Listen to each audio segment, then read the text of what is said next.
Good morning. It is Monday, July 25th, 2022, and this is DC Signal to Noise. Since we last talked, President Biden was confirmed to have COVID. President Putin agreed to allow exports of Ukrainian grain and then ordered a strike of a grain loading facility at the port of Odessa. The monkeypox outbreak was declared a global health emergency. New crop corn fell below $6, and November soybeans traded with a 12 handle on Friday before recovering. And the American League won the All-Star game again. Good morning, Jim. I know that you're real impressed by that American League winning streak in the All-Star game. It's a kind of a non-meaningful game. And, I liked it when that determined who was the home base in the World Series. At least make it matter. Yeah, I think that they should have. Exactly. Exactly. Good morning. How was the weekend? Well, as you said, Putin made me work Saturday when I heard it, and then I thought, okay, I have to man the phones again. Hey, it's not like you were going outside anyway. No, it got over 100 degrees here, and it's oppressive in this area. When it gets like that. So very good, very good. That is Pro Farmer Policy Analyst Jim Wiesemeyer. I am the host of AgriTalk, Chip Flory. Glad that you are with us this morning. Good morning, Melody. It's good to see you back. If you would like to participate in the conversation, there's a comments tab someplace on your screen. Go ahead and click on that, and we will try to answer those questions for you. Or if you want to add to the conversation, please feel free to do that. Okay, let's start with some of the headlines from last week. And it looks like President Biden's condition has improved, Jim, mostly just a sore throat now. Yes, that's what the doctor had said a couple times over the weekend, and he does, seem to be progressing quite well. Okay. We took it seriously last week and talked about it very seriously on Friday because you don't know how that disease is going to go. No. The treatment, the therapeutics have improved greatly, obviously. And so that's good news that President Biden is recovering. Yeah, but some of those therapeutics, as we well know, have side effects. And, there are the unknowns there. But his age and some of the prior heart conditions made him in the vulnerable category. Yep. Yeah. Okay, I want to stay on President Biden for a moment because early last week, he was ready to declare a climate emergency. And then USDA Secretary Vilsack, and we talked about this on Friday's Free-for-All on AgriTalk, and Secretary Vilsack was going to travel someplace and announce the next steps in implementation of Section 1006 of the American Rescue Plan. The climate emergency was pulled back. The next steps for 1006 were pulled back. And the question is, did the White House lawyers send a memo asking if anybody else has noticed what the Supreme Court has ruled, Jim? Well, the signals I got was clear. They did get involved. And in fact, on the non-declaring the climate emergency by Biden, he made that decision at the very last minute. Yeah. Because when he was going to leave, the word in town, and you saw the Washington Post had to backtrack because all the signs was that he was going to announce it. Now, John Kerry, his one of his climate advisors, so-called czar, said it's not a question of if, it's when. So I think the lawyers wanted to get a little more fodder on their side, Chip, on both situations. Okay, very good. Very good. Tanner and Gary, we will get to those questions. No doubt about it. And I've got Tanner, your subject is already on my list. Gary, we will we will make sure to discuss that as well. On the climate issue, Jim, like you said, President Biden pulled it back very late. I just want to put a warning out that we've got that we are getting earnings from the big three refiners this week: Valero, Marathon, and Phillips 66. All told, all combined, earnings are going to be like $14 billion in the first quarter. Yeah. Prepare for outrage from the White House.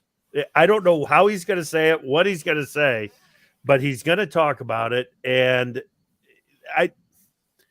it's just a simple fact that there's going to be a reaction, right? Yeah. And also from Democrats in Congress, especially Senator Warren. So, oh yeah, they probably have their releases already done.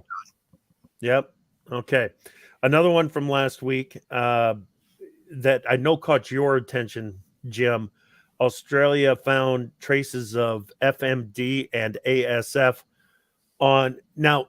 Viral fragments is what it was described as. But if you've got foot and mouth disease and African swine fever moving on products from China into Australia, it ain't good.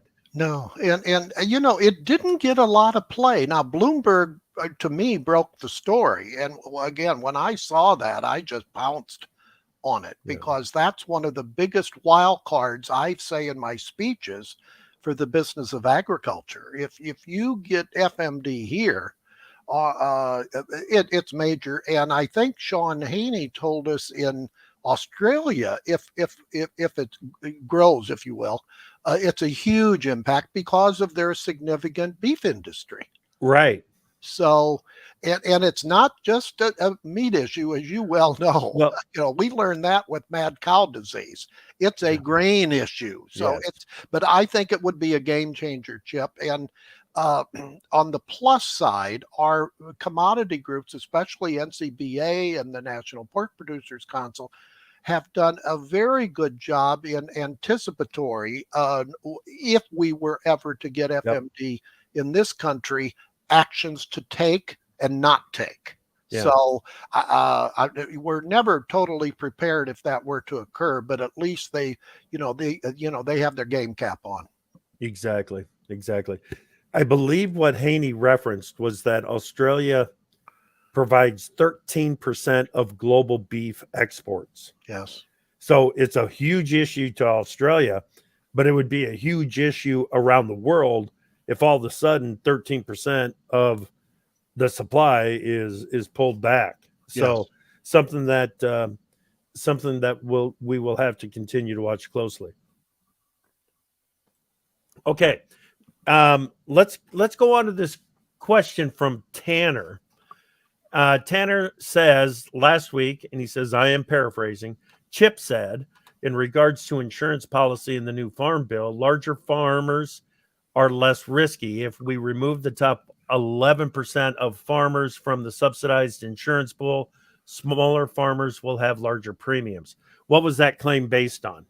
Now that goes back to that, to reaction from the report that basically said crop insurance means test could save billions of dollars. Yeah, well, it could save billions of dollars, but it would have that impact. And we'll follow up and get the research behind the claims now that, most people told me last week, actuarially, it would cause problems, with the program. And there's your key, because the biggest, you're saying the top 11%, the checks they write. Now, and if they were to pull out of that program, it changes the dynamics of the crop insurance program. I think it's logical there, but we'll get some numbers involved there. I can deal with both RMA and the insurance industry, but to me, it's an actuarial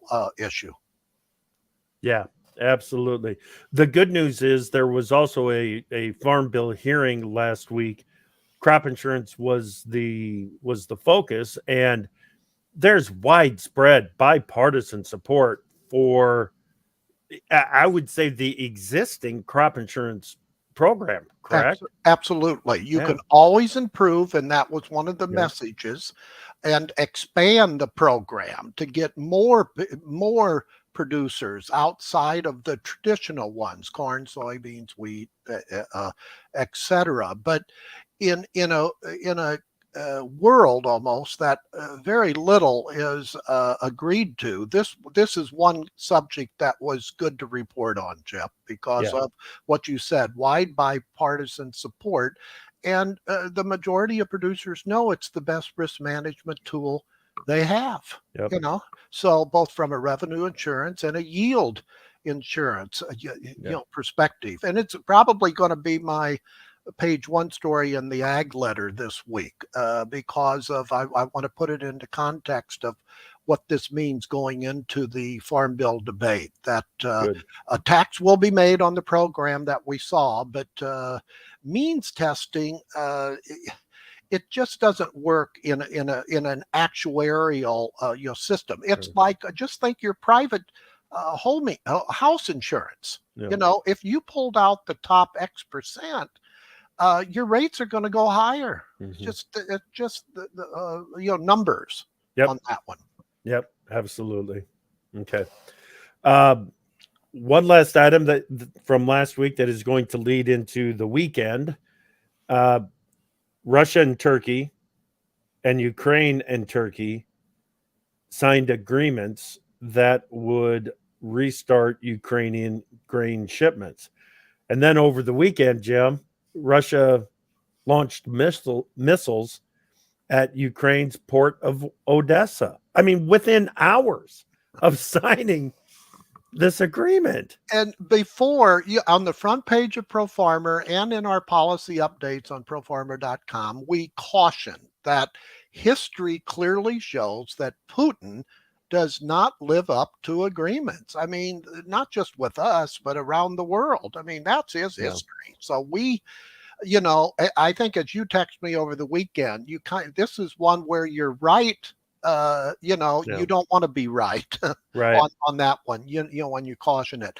Now the Russians denied it, by the way, and then it was evidence there. And then they said, well, it was a strategic hit. You mentioned Turkey a couple of times, Turkey with the UN, Turkey with others, with Russia. Turkey is an interesting country relative to this topic, Chip. As you well know, they get a substantial amount of grain, are used to, from Ukraine. So I think they were this was the impetus. It was self-centered on their part. They want first dibs on this grain.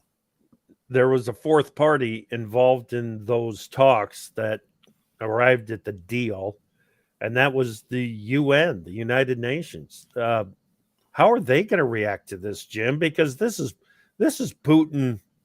It's complete disrespect. It is for the UN. And they were negative on it over the weekend. And, that was good to see. Now, there's all sorts of implications now here. Is this, a Ukraine official was quoted over the weekend as saying, well, we still want to get the first shipment out in another port maybe on Wednesday. The traders I talked with are highly skeptical of that occurring.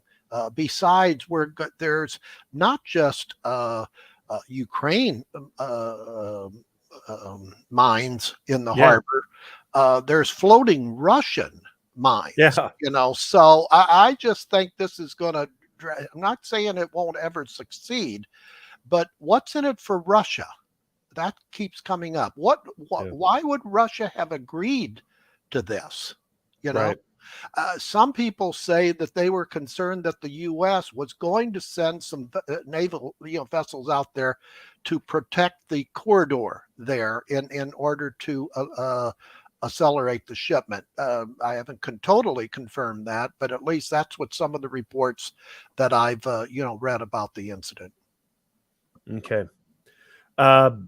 Before we get to Gary's question, Adam's got a question and more of a comment here. When is the world going to realize that Putin cannot be negotiated with? When is important, because yes, I agree, Adam. Putin cannot be negotiated with, But when that realization sets in, Jim, that you can't negotiate with the guy, you can't trust him, what is the reaction from the rest of the world? Well, I would initially say, what's the reaction from Putin if he finally realizes the U.S. and the Okay. West don't want to deal with him anymore? You know, he's trigger happy, as you well know, just over the weekend. But that's no reason to be, quote, afraid. Right. I would say that the current administration in the U.S. and some other countries, especially Europe, they're afraid of Putin. I don't think there's any other way to say it. Yeah. And that's why they've been so slow in getting the right weapons over to Ukraine. We've dragged our feet, both the US and Europe, on this one. We could have been far more effective had we dealt with the Putin we knew but didn't want to deal with. Mm-hmm. So I think you're seeing the ramifications of that. History shows that this is not just a Ukraine-Russia situation. This is because already Moldova and others are saying they're fearing that once he gets what he wants, he'll just expand. And again, that's what history shows that Putin does. Right. Correct. Okay. From Gary, it seems like Trudeau over the weekend is launching a war with us, I believe, on fertilizer. He seems to be following the EU. No, launching a war on fertilizer, following the EU. Any word of climate emergency possibly doing the same? In what context? If there is I think what he's saying is limiting the use of fertilizers, like what has happened in the European Union. Yeah. It looks like Canada is starting to do some of the same things. It was wrong for those two countries, and it would be wrong here. You just that would really muck it up. And now that we've got fertilizer prices, while still very high, considerably lower than they were in March, say, of this year, and the supplies are starting to increase, Chip. And one of the side agreements on this Russia deal was to hopefully free up some of the Russian fertilizer shipments to this country and other countries. That also remained to be seen. But again, when you have, again, to put it bluntly, when you have a war on crude oil like we have in this country, you see the negative impact short term, and you'd see the same thing with fertilizer. It just doesn't. Again, it doesn't make sense. And if you regulate it out, take a look at what has happened in Sri Lanka. They went organic on some very bad advice, and in 1 year, all it took was 1 year of organic production in Sri Lanka to run out of food and run out of money because they've had to import more food to feed the people. Food riots. Absolutely. Yeah, food riots and starvation, and people are dying. It's ugly.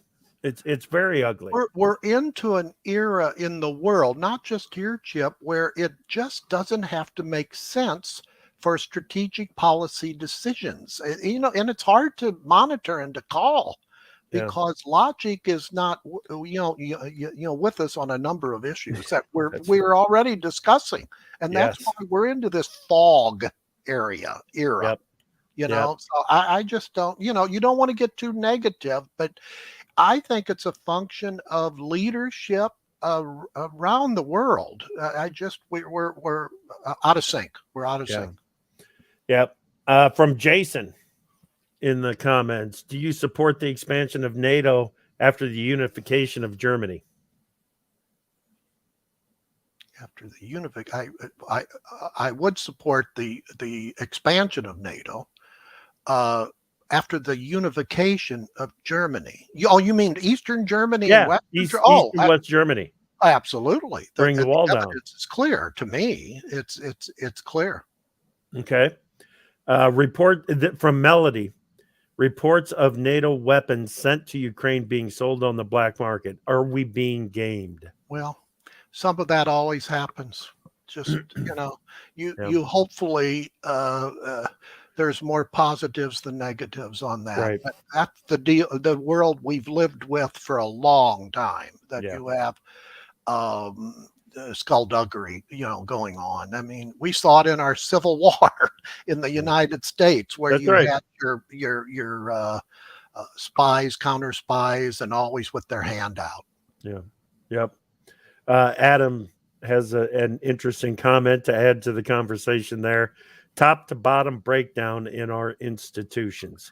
We're going to talk about that a little bit more right now, because in the week ahead, maybe as soon as today, the Senate Democrats are going to continue to work on the reconciliation measure, right, Jim?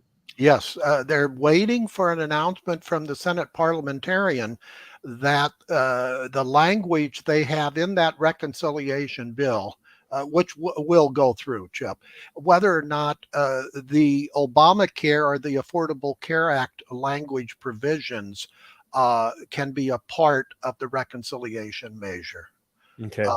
But that plus the prescription drug negotiations will be the major Jim, feature of that. that item, the allowing Medicare to negotiate drug prices, wouldn't that have passed the Senate without reconciliation? I think so. There's a number of Yeah, Republicans who I think favor it would that. have. Yeah, not all because of the pharmaceutical lobbyist in this I town. know, Second but only what to an the tax opportunity to lobby. show some bipartisanship, and they blew it. Yeah, well, it's their fear of that they're not going to get any Republican vote on anything, Yeah. so they just do it alone. And this is the autocracy that we're into in Washington D.C. right now. They just want to do it all themselves, and it's if It's the Republicans do take over the House, as is likely in 2023 after November 8th elections, you hope that they would have learned some lessons, but there's still a big question mark on that one. right. Because the Republicans are going to need a few Democrats because of the far right Republicans in the Yeah. House, the Freedom Caucus. Right. I'm not saying they're wrong on every issue, but they like to have it their way, and they'll withhold their Yeah. vote. So that's why, and that even gets into the Farm Bill, Chip. Yes. If Absolutely. the Republicans think that they can totally write the Farm Bill, they're wrong, because these far conservative Republicans won't go along with the Farm Bill, especially in nutrition funding areas. So they're going to need the Democrats. So don't think the Farm Bill does not have to be bipartisan. It does. Right. Now, the reconciliation bill, we've taken much of the climate action of the Green New Deal that was going to move into the reconciliation bill. That has come out. Senator Manchin basically said no. But there's others. There are others. It's not just Manchin. But that ups the odds that at some point this week, we probably will see, maybe not this week, but President Biden is going to declare the climate emergency at some point. Yes.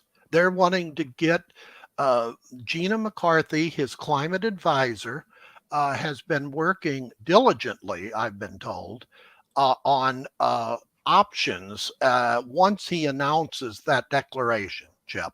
And Yeah. I think that's another reason they held off. I think they needed some more strategy sessions on what programs they're going to do, how they're going to roll it out, et cetera. Because just go back to the beginning of the Biden administration.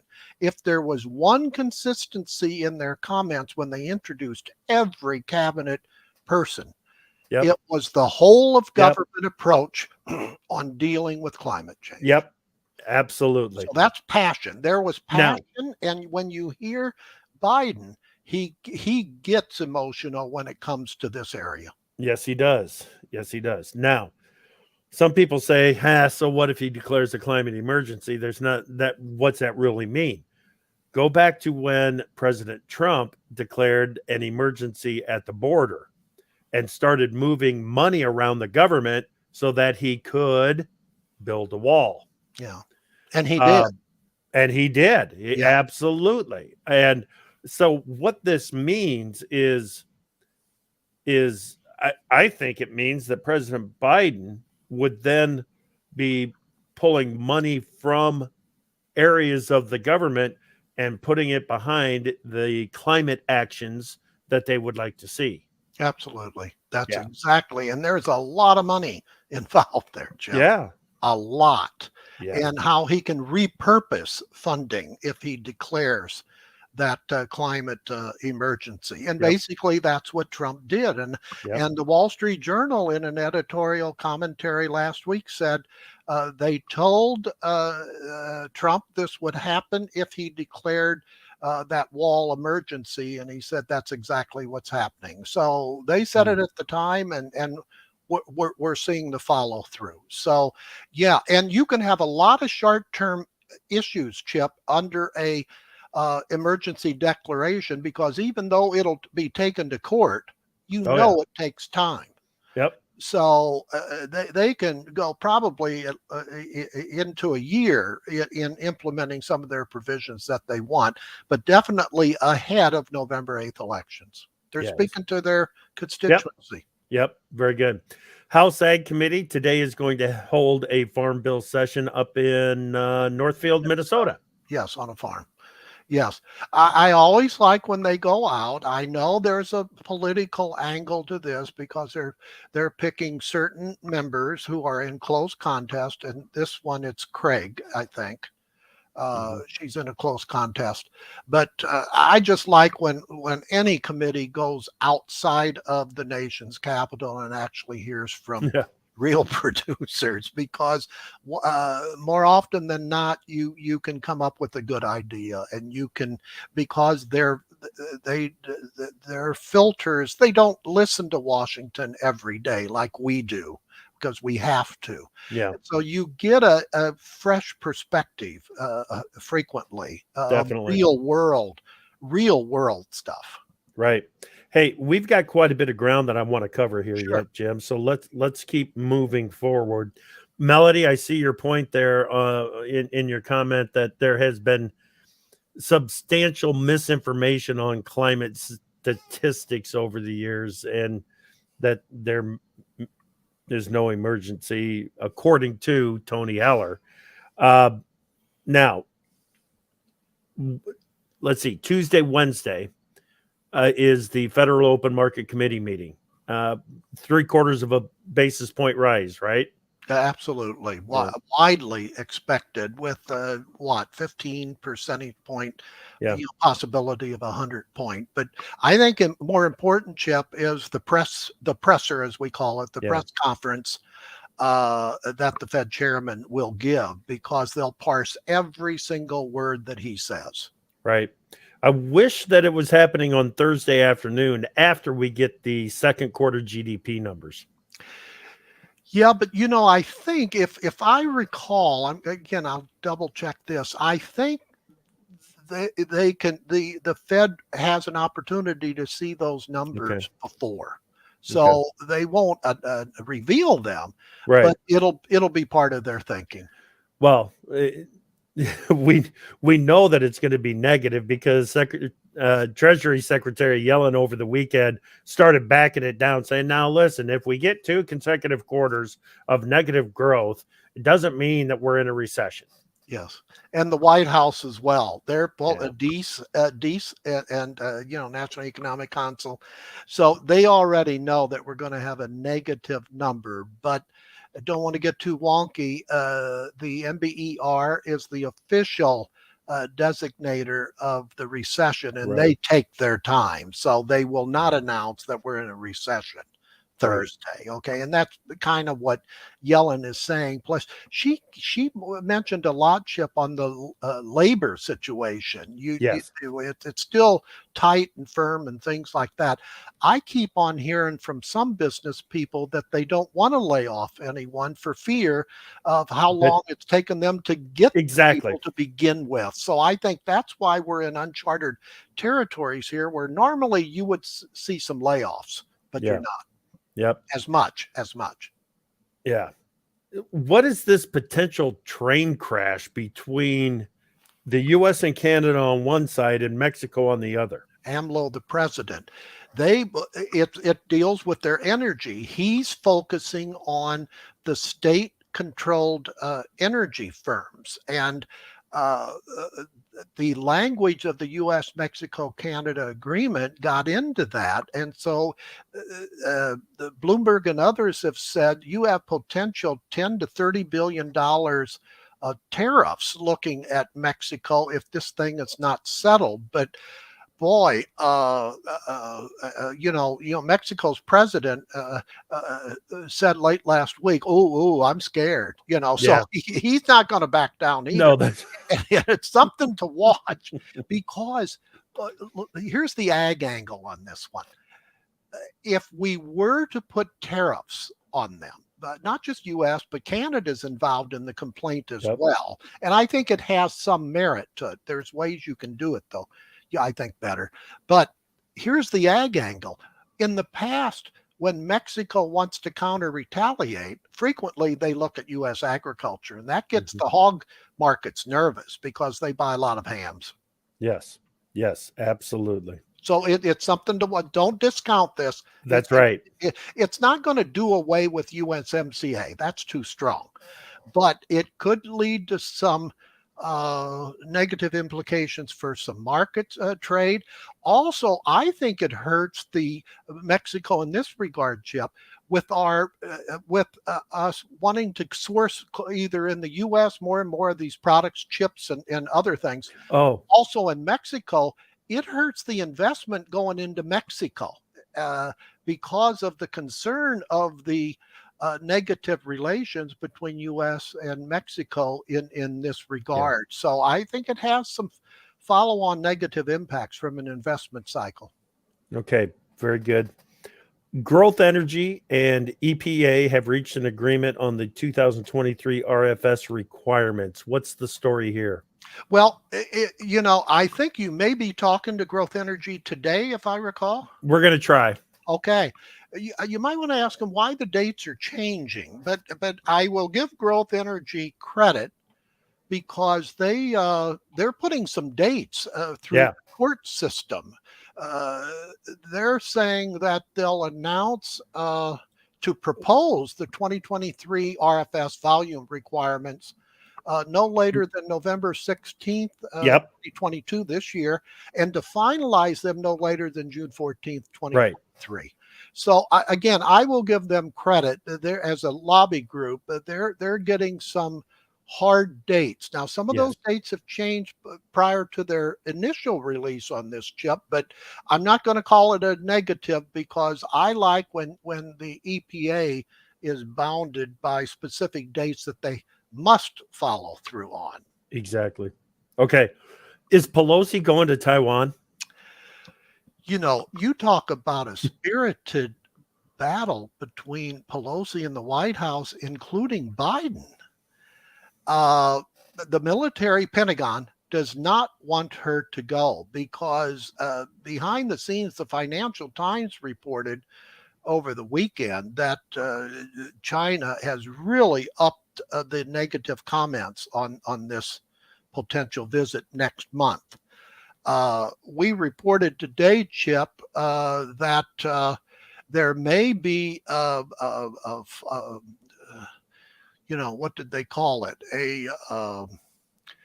China could declare a no-fly zone over Taiwan. Right. To prevent her visit. So that shows you how significant they are. But Pelosi, as we've seen in history, she's her own person. Yes, she is. And she's a China hawk.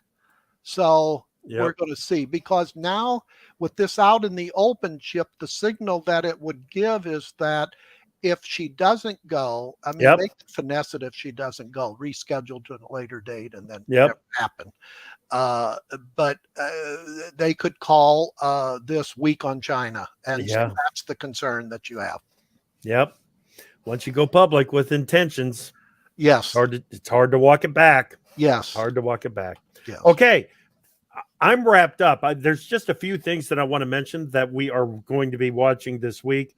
On Thursday, the Senate Finance Panel holds a hearing to consider the nomination of Doug McCallop to be the chief ag negotiator at the office of the USTR.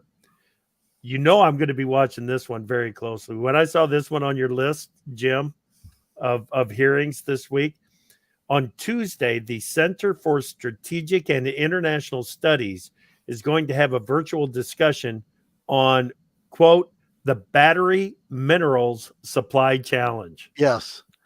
And we're going to put some money in that, but it's going to take several years, to Yep. that investment. But absolutely. I'm What looking I've forward to seen that. relative to batteries, Chip, another cog, the logistics companies are really increasing their involvement in Yeah. battery vehicles. So, and I think that probably makes sense because they're seeing the efficiencies in going that way. But I know Right. you're going to say, yes, we need to improve our grid. We need to get Yeah. adequate supplies for those precious minerals used in the production of batteries. And three, the charging stations. Yep. All that's going to take time. But once we move past that 5% of U.S. sales, that was a critical mark. And if you follow the new automobiles like I do, because I love new cars, 2023, I saw a Chevy Blazer. It's not quite out yet, but it's coming. 2023, you talk SUV, you talk about a looker. And with the lights on front, and I'm just a sucker for that stuff. Well, I'll just let you know my wife drives a 2019 Chevy Blazer, and we love it. Yes. Well, you look at their EV. I I'm know. telling I you, saw it. some of these most innovative engineering and looks of them. I mean, I'm telling you, Yeah. they're pretty good. All right. And the last thing that I'm going to mention is also tomorrow, the America First Policy Institute holds its 2022 summit. That means Trump former President Trump is making a return for the first time to Washington, D.C.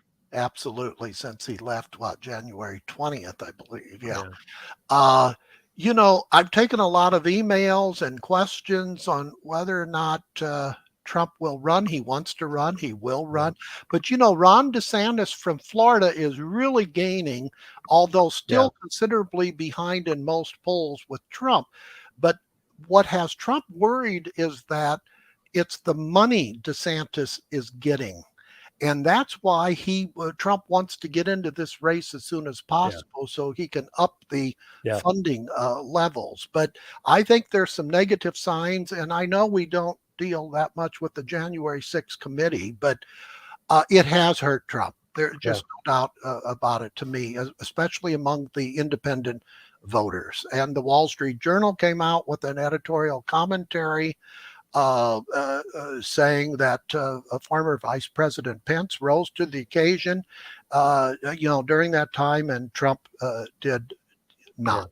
Right. And the New York Post, that Trump reads every day, said he should not run again. He's not ethically fit now for another term. Yep.